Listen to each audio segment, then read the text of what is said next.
अपने गुरुजी के देख रेख में माई सरस्वती के एगो वंदना गावल जाता नहीं। जौन भी गलती होके ओके क्षमा करे कष्ट कर जाए गुरुजी।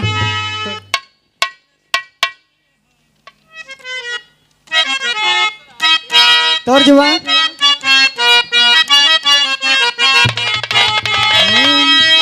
सुन सुन ए हसीना मुश्किल भइल बाटे जीना।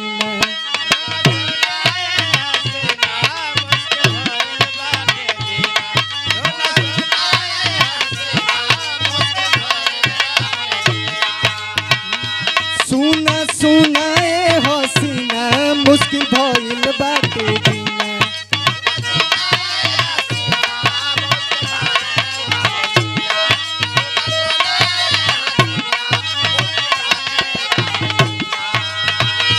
मन लागे ना कोही ना ए रानी तारा बिना।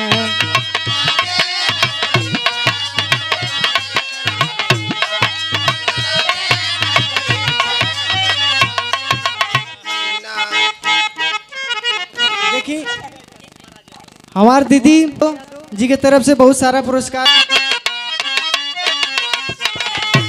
सुना सुना ए हसीना मुश्किल भइल बाटे जीना। मन लागे ना कोही ना ए रानी तहरा बिना। रात भर सुतो तानी फोटो तहर लेके। मुड बिगाड़ दिल बाड़ू चुम्मा देके। मुड बिगाड़ दिल बाड़ू चुम्मा देके।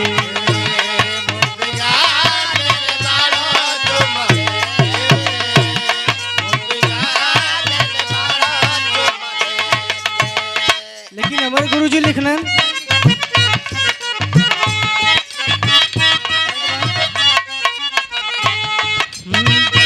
धन हो मैया बीड़ा वाली राउर महिमा बनी रली।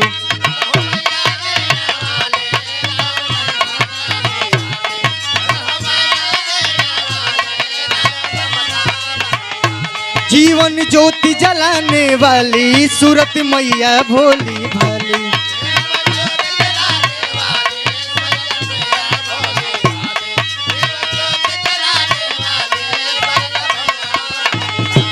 धन हो मैया बीड़ा वाली राउर महिमा बनी रली। जीवन ज्योति जलाने वाली सूरत मैया भोली भाली। रौर दर्शनवा बदे अखिया हरदम ताके। ज्ञान दायनी मैया दर्शन दे गया के। बीड़ा वादनी मैया दर्शन दे गया के।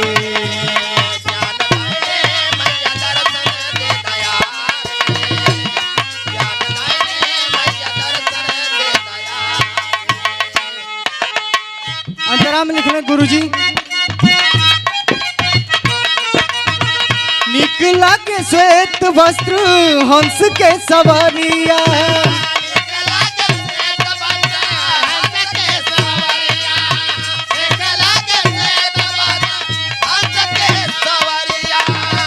निकला के श्वेत वस्त्र हंस के सवारिया। सरगम सजाता माई करी हाथ जोरिया।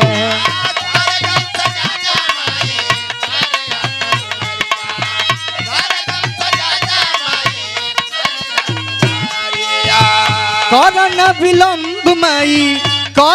विलंब माई आसरा धरा के।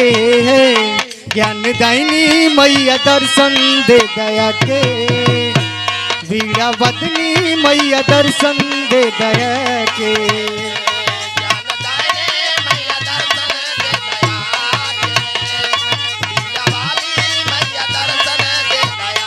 देखिए हमारे बहुत ही पुराने मित्र परम मित्र शिवम लाल यादव की तरफ से पंखुड़ियों गुड़ा हार और सुंदर पुरस्कार।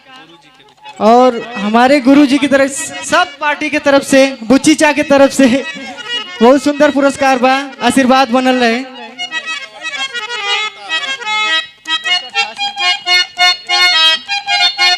कहे के बा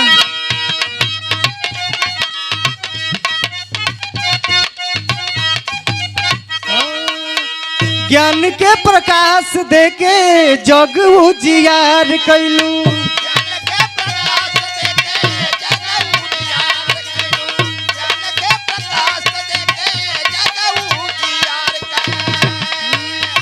ज्ञान के प्रकाश देके जग उजियार कैलू। ममता महान माई दिल में समैलू।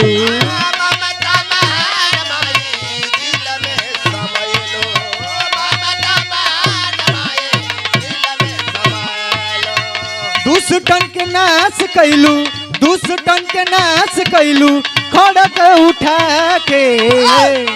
ज्ञान दायिनी मैया दर्शन दे दया के, वीणा वादिनी मैया दर्शन दे दया के। ज्ञान दायिनी मैया दर्शन दे दया के, वीणा वादिनी मैया दर्शन दे दया के। लास्ट अंतरा में गुरुजी अपने घराना के परिचय देते लिखते हुए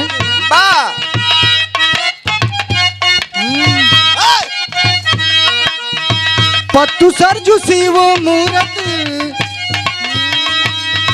पत्तू सरजू शिव मूरत ज्ञान के प्रकाश है। पत्तू सरजू शिव मूरत ज्ञान के प्रकाश है। पत्तू सरजू शिव मूरत ज्ञान के प्रकाश है।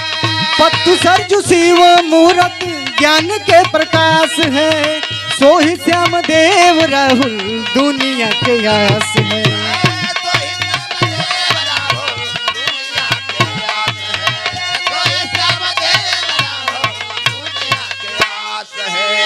मोती अजय को माँ, मोती अजय को माँ दिल में बिठा के।